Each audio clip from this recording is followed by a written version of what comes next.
여러분, 저와 여러분의 삶이 힘든 이유가 있어요. 늘 우리의 삶은 힘든 삶의 연속이죠. 또 조금 힘든 일이 지나고 나면 또 힘든 일이 또 우리의 삶을 기다리고 있습니다. 이처럼 저와 여러분의 삶이 힘든 이유가, 첫 번째는 실제로 저와 여러분의 삶에 힘든 일이 닥쳐왔기 때문에 힘든 거예요. 여러분, 실제로 저와 여러분의 삶에 힘든 일을 당하게 되면 누구나 다 할 것 없이 힘들어합니다. 예외 없이 다 힘들어해요. 그래서 우리는 남들이 당하는 고통이나 아픔에 대해서 절대로 속단해서는 안 됩니다. 사람마다 상황이 다르게 받아들이는 고통이나 아픔이 다를 수밖에 없어요. 그래서 함부로 속단해서는 안 됩니다. 내가 볼 때는 별것 아니라고 생각해도 상대방은 심각하게 받아들일 때가 있어요. 그래서 우리가 어떤 이유든지 힘든 일을 당하게 되면 실제로 사람들은 다 힘들어하게 마련입니다. 또 하나, 우리의 삶이 힘든 이유가 바로 해석의 문제에서 또 비롯되기도 합니다. 상황을 어떻게 해석하느냐에 따라서 그 문제가 힘들게 다가올 때도 있고, 아니면 힘든 상황이지만 오히려 그 힘든 상황을 인생의 전환점으로 삼을 수도 있어요. 그래서 사람들마다 어떤 힘든 일을 다르게 받아들이게 되는 거죠. 그래서 우리의 삶을 힘들게 하는 것은 힘든 문제보다 우리의 삶에 대한 이 해석의 문제에서 비롯될 때가 더 많습니다.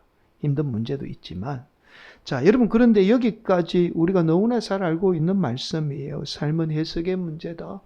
이 사실 모르는 분이 없어요. 그러나 알고 있지만 실제로 우리가 힘든 일을 당하게 되면 그렇게 쉽게 받아들여지지가 않습니다. 여러분, 이러한 삶에 대한 해석의 문제를 우리는 흔히 넓은 의미에서 이렇게 말합니다. 사관이라고 이야기해요. 이건 역사뿐만 아니라, 역사를 바라보는 관점뿐만 아니라 우리의 삶을 바라보는 관점도 일종의 사관이라고 그렇게 말합니다. 여러분, 오늘 본문의 말씀은 바로 관점이에요. 우리의 삶을 바라보는 관점에 관한 하나님의 말씀입니다. 저와 여러분이 어려운 일을 당할 때에 어떻게 해석하느냐, 어떤 관점으로 바라보느냐에 따라서 그 문제가 축복이 될 수도 있어요.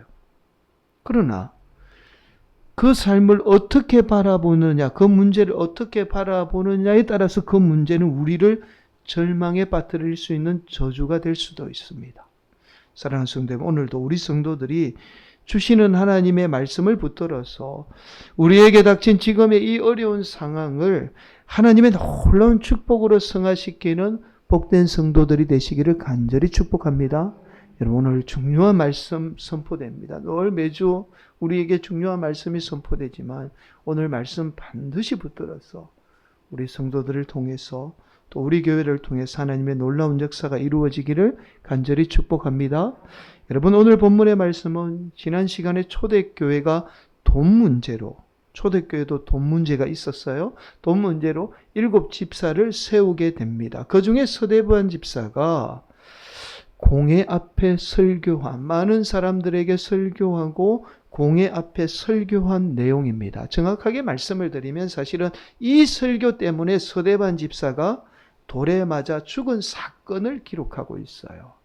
여러분, 서대반 집사가 성령님의 충만으로 하나님의 말씀을 전하게 됩니다. 그러자 많은 사람들이 서대반의 이 말씀에 변론하게 돼요. 그런데 이 도저히 감당이 되지 않았던 겁니다. 왜냐하면 서대반이 말했지만 서대반 안에 있던 성령님이 역사했기 때문에 인간의 힘으로는 도저히 감당할 수 없었던 거예요. 그러자 이들이 서대반 집사에게 억울한 누명을 씌웠어. 오늘 공회라고 그러죠. 사내들인 공의회에 고발하게 됩니다. 당시 사내들인 공회에는 사법권과 입법권을 다 가지고 있었어요. 사람을 죽일 수도 있고 또 법도 만들 수 있는 그런 최고의 권력기관입니다. 자, 여러분, 그러자 서대반 집사는 이 사내들인 공의회 앞에서 하나님의 말씀을 전하게 됩니다. 그 내용이 바로 이스라엘 백성들의 역사에 관해서 말씀해요. 여러분, 이렇습니다. 내용은 이렇죠. 하나님이 아브라함을 부르셨고 아브라함을 통해서 이스라엘 백성들을 하나님의 백성으로 택하게 돼요. 자, 이런 아브라함을 하나님은 약속의 땅으로 부르게 됩니다. 그러나 요셉 때에 와서 하나님은 요셉을 통해서 이스라엘 백성들을 어디로 인도하죠? 애굽 땅으로 인도합니다. 시간이 지나자 애굽 땅에 있던 이스라엘 백성들은 동등한 자격의 어떤 백성이 아니라 노예가 되고 말죠. 그러자 하나님은 모세라는 지도자를 세워서 다시금 이스라엘 백성들을 구원하게 되고, 그리고 다시 아브라함에게 약속한 가나안 땅으로 인도하게 됩니다. 여러분, 이 과정에서 하나님은 이스라엘 백성들과 약속을 맺어요. 바로 율법이죠. 하나님의 말씀을 잘 지키게 되면 하나님께 복을 받고, 또 하나님의 말씀인 이 약속의 말씀인 율법을 어기게 되면 어떻게 해요? 심판을 받게 된다는 약속을 맺게 되죠. 그렇게 하나님과 약속을 맺은 이스라엘 백성들은요, 다윗이라는 위대한 왕을 통해서 이스라엘 민족이 하나님의 놀라운 복을 받게 됩니다. 그리고 그의 아들인 이 솔로몬을 통해서 하나님의 성전을 건축하게 돼요. 그런데 차츰 이스라엘 백성들은 신앙이 변질됩니다. 하나님께 집중한 것이 아니라 하나님의 성전에만 과도하게 어떻게 집착하게 되죠. 그래서 온전히 하나님을 믿지 못하는 결과로 이어지게 됩니다. 그래서 하나님은 이스라엘 백성들을 사랑하셔서 이스라엘 백성들을 돌이키기 위해서 하나님의 사람을 보내서 이스라엘 백성들의 마음을 돌이키려고 합니다. 그러자 그때마다 이스라엘 백성들은 하나님의 백성들을, 하나님의 사람을 죽이게 돼요. 자, 그러자 이번에는 하나님이 하나님의 아들인 예수님을 보내게 되었던 거예요. 자, 그런데 이스라엘 백성들은 하나님의 아들인 예수님마저도 죽이게 됩니다. 바로 서대반이 이 사실이에요. 이스라엘 백성들의 역사를 통해서 이스라엘 백성들이 지었던 죄를 고발하게 되었던 겁니다. 자, 그러자 이곳에 모여 있던 이스라엘 백성들이 서대반 집사를 성 밖으로 끌어내서 돌로 쳐서 죽이게 되죠. 이것이 오늘 본문의 말씀이에요. 여러분, 오늘 본문의 말씀은 초대교회의 서대반 집사가 순교입니다. 최초의 순교죠. 교회 역사 가운데 최초의 순교하는 과정을 기록한 말씀입니다. 여러분, 서대반 집사뿐만 아니라 이스라엘 백성들은 오래전부터 하나님의 사람을 그렇게 죽였어요.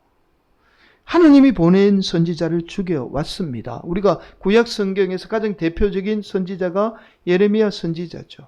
여러분, 예레미야 선지자가 이스라엘 백성들이 망하기 직전에 하나님의 말씀을 선포해요. 하나님께 돌이키게 되면 이스라엘 백성들은 구원받을 수 있다. 그렇게 하나님을 선포합니다. 우리가 하나님께 돌아가야만이 우리가 살 길이다. 그렇게 이스라엘 백성들에게 선포하게 됩니다. 그러나 이스라엘 백성들은 하나님을 믿지 않아요. 오히려 이런 예레미야 선지자마저도 죽이게 되죠. 결국에는 이 예레미야 선지자가 이스라엘 땅에 살지 못하고 먼 타국으로 가서 그곳에서 죽게 됩니다. 여러분, 이스라엘 백성들이 예레미야 선지자의 말을 들었더라면 이스라엘 백성들은 바벨론의 포로가 되지 않았을 거예요. 여러분, 그렇게 이스라엘 백성들이 또 이스라엘 민족과 자손들이 고통을 겪지 않아도 되었을 겁니다. 그러나 이스라엘 백성들은 끝까지 예레미야 선지자의 말을 듣지 않고 끝내는 멸망하게 되죠. 여러분, 이런 이스라엘 백성들이 예수님마저도 십자가에 못 박아 죽이게 됐죠. 여러분, 이스라엘 백성들이 하나님의 아들인 예수님을 끝까지 믿지 않고 끝내는 십자가에 못 박아 죽이게 돼요. 여러분, 이스라엘 백성들이 만약에 예수님을 믿었더라면 이스라엘 백성들이 그렇게까지 고난과 고통을 겪지 않아도 되었을 거예요. 심지어 오늘 본문 말씀은 그런 이스라엘 백성들의 죄를 고발한 서대반 집사마저도 돌로 죽이고 있습니다. 여러분, 이스라엘 백성들이 자신들의 역사를 몰라서 이렇게 반복해서 죄를 짓고 있을까요? 여러분, 그렇지 않아요. 여러분, 이스라엘 백성들은 자신들의 역사인 구약의 말씀을 통해서 끊임없이 하나님의 사람을 죽여왔던 역사를 누구보다도 잘 알고 있어요. 여러분, 이스라엘 백성들이 이런 자신들의 잘못된 역사를 몰랐던 게 아닙니다. 알면서도 이런 죄를 반복해서 지었던 거예요. 여러분, 심지어요, 이스라엘 백성들은 자신들의 역사인 구약의 말씀을 어릴 적부터 다들 외울 정도로 암기하고 다녔습니다. 그렇다면 자신들의 잘못된 역사예요. 하나님에 대한 불신으로 인해서 하나님의 사람을 죽여왔던 모습을 뉘우칠 만도 하잖아요. 역사에 대한 의식이 있었다면 반복해서 죄를 짓지 않았을 겁니다. 그런데도 다시 이스라엘 백성들은 자신의 잘못된 역사를 반복하고 있어요. 여러분, 누구보다도 자신들의 역사를 꿰뚫어 보고 있던 이스라엘 백성들이 여전히 스데반 집사를 돌로 죽였던 겁니다. 여러분, 성경은 이스라엘 백성들이 이렇게 잘못을 범한 이유를 분명하게 말씀하고 있어요. 그 말씀이 바로 오늘 본문 51절 말씀입니다. 여러분, 한번 이 말씀은 봉독한 말씀이 아니라서 한번 봉독하도록 하겠습니다. 목이 곧고 마음과 귀에 할례를 받지 못한 사람들아, 너희도 너희 조상과 같이 항상 성령을 거스르는도다. 조상이 어떻게 했다고요? 성령을 거슬렀기 때문이다 라고 그렇게 말씀해요. 조상들이 항상 성령님을 거슬렀기 때문에 하나님의 사람을 죽이고 하나님을 불순종할 수밖에 없었다는 사실을 지금 말씀하고 있는 겁니다. 여러분, 그래서 신약 성경에 와서 우리가 하나님을 믿는 것만큼 강조하는 것이 있다라면 바로 성령님을 거역하지 않는 행위, 거슬리지 않는 행위를 강조하고 있습니다. 여러분, 당연히 신약 시대에 와서는 성령님이 역사하는 시대죠. 그래서 이 성령님이 역사하는 시대에 성령님을 거역하지 않는 행위야말로, 거역하는 행위야말로 가장 용서받지 못할 죄라고 그렇게 말씀하고 있어요. 여러분, 마태복음 이렇게 말씀하죠. 마태복음 12장 32절 말씀. 또 누구든지 말로 인자를 거역하면 사하심을 얻되 누구든지 말로 성령을 거역하면 이 세상과 오는 세상에서도 사하심을 얻지 못하리라. 여러분, 다른 어떤 죄보다 용서받지 못할 죄가 바로 저와 여러분이 말로 성령님을 거역하는 죄예요. 즉, 성령님을 거역하는 행위는 절대로 용서받을 수 없다는 사실을 지금 말씀하고 있습니다. 여러분, 그래서 우리가 신앙생활하면서 하나님을 절대적으로 믿는 것만큼 중요한 것이 있다면 바로 성령님을 거역하지 않는 거예요. 여러분, 그래서 많은 목사님들이 절대로 성령님을 거역해서는 안 된다라고 그렇게 말씀하시죠. 여러분, 아마 이 말씀 신앙생활하면서 많이 들어왔을 겁니다. 그런데 저와 여러분이 성령님을 거역하는 행위가 구체적으로 어떤 행위인지 알지 못해요. 그렇죠? 여러분, 성령님을 거역하는 행위가 어떤 행위죠? 정확하게 알지 못하죠? 여러분, 간혹 어떤 목사님들은 이렇게 말씀합니다. 우리가 죄를 짓지 않는 것이 성령님을 거역하지 않는 행위이다. 죄를 짓지 말아야 합니다. 그렇게 이야기합니다. 왜냐하면 성령님은 죄를 싫어하기 때문에 우리 안에 죄가 있으면 우리가 성령님을 거역하게 된다라고 그렇게 말씀해요. 여러분, 그러나 물론 이 말이 100% 틀린 말은 아니지만 성령님을 거역한다는 정확한 뜻도 아니에요. 여러분, 바로 오늘 본문의 말씀입니다. 이 스데반 집사가 죽기 전에 설교한 내용이죠. 이스라엘 백성들을 통해서 이스라엘 백성들이 왜 성령님을 거역하게 되었는지, 성령님을 거역하는 것이 무엇인지를 지금 말씀하고 있어요. 여러분, 이스라엘 백성들은 끊임없이 하나님을 불신합니다. 그런데도 하나님은 여전히 이스라엘 백성들을 사랑해요. 이스라엘 백성들 가운데 역사하죠. 이스라엘 백성들의 상황과 상관없이 하나님은 이스라엘 백성들을 사랑하기 때문에 이스라엘 백성들의 어떠한 상황에도 하나님의 사람을 보내서 역사하게 되죠. 그러나 이스라엘 백성들은 그 하나님의 역사를 바라보지 못하고 끊임없이 자신들의 상황에 매몰되어 비관하며 하나님을 원망하며 불신하게 되죠. 사랑하는 성도 여러분, 이런 이스라엘 백성들을 통해서 성령님을 거역하는 행위는 내 상황만 바라보고 하나님의 역사를 바라보지 못하는 것, 이것이 바로 성령님을 거역하는 행위라는 사실을 지금 말씀하고 있어요. 여러분, 그래서 오늘 본문의 말씀은 스데반의 이 집사의 입술을 통해서 이스라엘 백성들의 하나님의 역사를 바라보지 못하고 끊임없이 하나님을 불신한 이 역사를 지금 말씀하고 있는 거예요. 여러분 앞서서 말씀을 드렸죠. 이러한 이스라엘 백성들이 하나님을 불신한 배경에는 하나님의 역사를 바라보지 못하고 자신들이 처해 있는 상황만 바라보았기 때문이에요. 자신들이 처해 있던 상황만을 바라보았던 겁니다. 그 일들을 통해서 이루어갈 하나님의 역사를 바라보지 못했던 거죠. 그래서 끊임없이 이스라엘 백성들이 하나님을 원망하잖아요. 사랑하는 성도 여러분, 결국 저와 여러분이 성령님을 거역하지 않는 행위는, 거역하는 행위는 내 상황과 내 처지만 바라보고 하나님의 역사를 바라보지 못하는 것을 말씀하고 있어요. 이것이 바로 성령님을 거스르는 행위입니다. 여러분, 그래서 저와 여러분에게 개인적인 삶뿐만 아니라 역사를 바라보는 시선이 중요해요. 특별히 저와 여러분의 상황의 시선에서 역사를 바라보는 것이 아니라 하나님의 시선에서 역사를 바라볼 줄 알아야 합니다.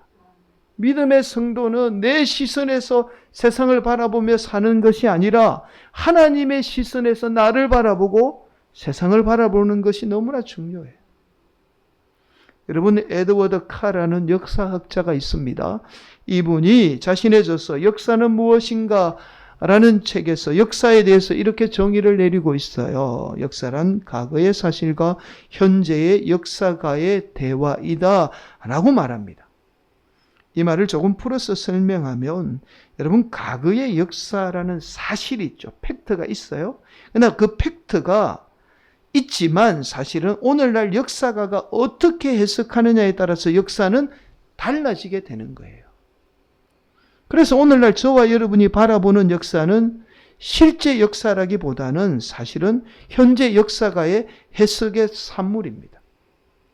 다른 예를 들어서 여러분, 태조 이성계, 조선을 세운 태조 이성계를 고려라는 관점에서 해석해 보면 이분은 역적이에요. 고려의 왕권의 쿠데타를 일으켜서 새로운 왕이 된 인물이잖아요. 그럼 역적이죠. 반면에 조선의 관점에서 해석해 보면 이분은 어떻게 해요? 개국 공신이죠. 그래서 역사는 과거의 사실만큼 중요한 것이 바로 현재 역사가의 해석이다라고 말하는 거예요. 그러니까 우리가 어떤 관점에서 역사를 바라보고 우리의 삶을 바라보고 해석하느냐에 따라서 완전히 문제가 다르게 보이는 겁니다. 또한 이 에드워드 카가 우리에게 중요한 이야기를 해요. 현재와 과거의 이 대화라, 이렇게 정의를 내립니다. 역사가 대화라는 거예요. 여러분, 이 말은 즉 과거의 역사의 의미를 우리가 되새기게 되면 그 역사는 현재 우리의 삶의 형태는 달라요. 형태는 다르지만 다시 반복해서 반드시 일어나게 된다는 의미입니다.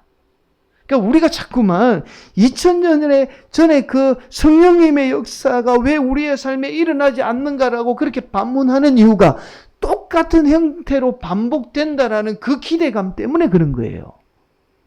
똑같은 형태로 일어나지는 않아요. 그러나 어떻게 해요? 다시 반복해서 일어나게 된다는 말씀입니다.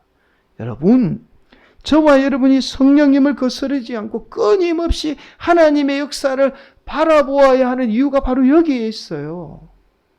저와 여러분이 처한 환경이나 상황만을 바라보지 않고 하나님의 역사를 바라보게 되면 2000년 전에 일어났던 성령님의 역사는 다시 반복해서 우리의 삶 가운데 일어나게 됩니다. 그걸 볼 줄 알아야 돼요. 형태와 모습은 다르지만 다시 성령님의 역사는 우리의 삶 가운데, 우리 교회 가운데 반드시 일어나게 됩니다. 저와 여러분이 내 처지와 내 상황만 바라보지 않고 여전히 살아서 역사하는 하나님의 역사를 바라보게 되면 얼마든지 성령님의 역사는 우리의 삶 가운데 다시 살아서 역사하게 돼요. 이것이 바로 저와 여러분이 성령님을 거스르지 않는 거예요. 이 말은 무슨 말일까요? 성령님을 거스르지 않는다는 것은 곧 하나님의 역사를 거스르지 않는 말이기도 한 겁니다. 여러분, 저와 여러분의 상처와 아픔도 마찬가지입니다. 여러분, 저와 여러분 늘 과거의 상처와 아픔에 괴로워합니다. 또한 심지어 우리에게 아픔과 상처를 준 사람에 대해서 용서하지 못하고 미워하면서 날마다 스스로 괴로움 가운데 살고 있어요. 그러나 여전히 우리의 상처와 아픔은 단순히 우리 개인의 역사만이 아니에요. 여러분, 우리 개인의 역사이기도 하지만 성령님의 역사이기도 해요. 왜냐하면 성령님이 지금도 살아서 우리 안에 역사하고 있죠. 그래서 내 개인의 역사이기도 하지만 성령님의 역사이자 하나님의 역사인 겁니다. 저와 여러분의 아픔과 상처가 하나님이 저와 여러분에게 더 놀라운 축복과 더 놀라운 일을 이루어 가기 위한 하나님의 역사인 것뿐이에요. 그런 관점으로 바라보셔야 저와 여러분이 아픔과 슬픔 가운데 이겨낼 수 있습니다. 저와 여러분이 우리의 상처와 아픔이라는 개인적인 시선에서 벗어나 하나님의 역사라는 관점에서 바라보게 되면 단순히 나 개인의 상처와 아픔이 아니라 나를 통한 하나님의 놀라운 역사라는 사실을 깨닫게 되는 겁니다. 사랑하는 성도 여러분, 세상은요, 온통 세상의 조건이나 상황이 맞고 좋아야만 역사한다, 어떤 일이 일어난다라고 그렇게 말합니다. 이것은 세상이 말하는 기준이죠. 그래서 저와 여러분이 세상이 말하는 상황과 조건에 맞추려고 그렇게 우리가 애쓰고 노력합니다. 그러나 이것은 엄밀하게 말씀을 드리면 저와 여러분이 성령님을 거스르는 행위예요. 왜냐하면 이러한 조건은 끊임없이 우리의 상황만, 조건만 바라보게 만들어요. 사랑하는 성도 여러분, 하나님은 과거에도 그랬고 오늘날도 그렇습니다. 오늘날도 마찬가지예요. 늘 하나님의 사람을 통해서 역사해요. 그런데 그 사람들이 다 잘났거나 다 능력 있는 사람이 아니었습니다. 대부분 다 보잘것없는 인생이었고 연약한 인생이었습니다. 그러나 하나님이 역사하게 되면 그 보잘것없는 인생을 통해서 하나님의 놀라운 역사는 반드시 이루어졌어요. 오늘도 보잘것없는 저와 여러분을 통해서 성령님은 그렇게 역사하기를 원하는 거예요. 성령님을 거스르지 않기를 원하는 겁니다. 또한 하나님이 하나님의 사람을 통해서 역사할 때 가능한 상황 속에서 역사한 분이 아니에요. 인간의 기준으로 볼 때는 불가능했습니다. 그러나 하나님이 그 불가능한 상황 속에서 역사하신 겁니다. 그래서 저와 여러분이 처지와 상황을 바라보는, 즉 성령님을 거스르지 않는다면 얼마든지 저와 여러분의 삶 가운데 성령님의 역사는 충만하게 임하게 돼요.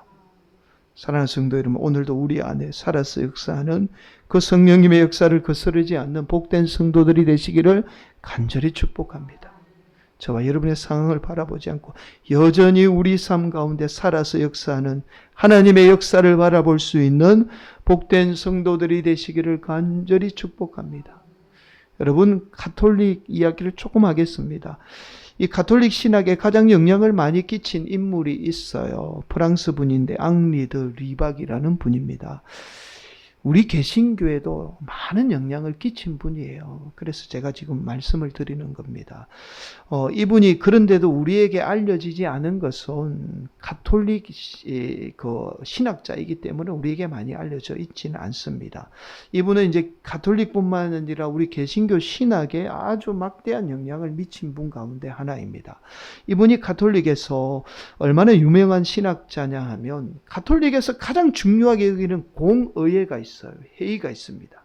이 회의가 제2차 바티칸 공의회라고 말합니다. 1963년에서 1965년까지 무려 3년에 걸쳐서 지금의 로마의 바티칸에서 열린 회의를 말해요. 이 회의가 왜 중요하냐면 이 회의 이전의 가톨릭과 이후의 가톨릭을 완전히 구분을 짓습니다.